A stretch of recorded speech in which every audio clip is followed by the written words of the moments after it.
ذرائع کے مطابق وزیر اعظم اور چیئرمین سینٹ کے درمیان ٹیلیفونک رابطہ گزشتہ رات ہوا۔ وزیر دفاع پرویز خٹک نے وزیر اعظم اور چیئرمین سینٹ کے درمیان رابطہ کرایا۔ وزیر اعظم نے فواد چودھری پر پابندی کے معاملے پر تشویش کا اظہار کیا۔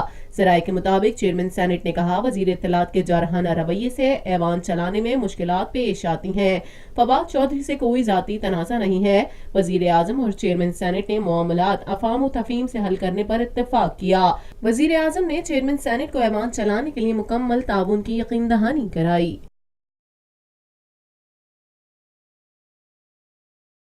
پاکستان میں پہلی مرتبہ حالات حاضرہ کے مختصر مگر جامع پروگرامز، خبروں، تبصروں کے علاوہ دیگر سماجی، تجارتی، ثقافتی، تفریحی، معلوماتی، مذہبی، تعلیمی، صحت اور بچوں کے پروگرامز صرف TNN TV پر۔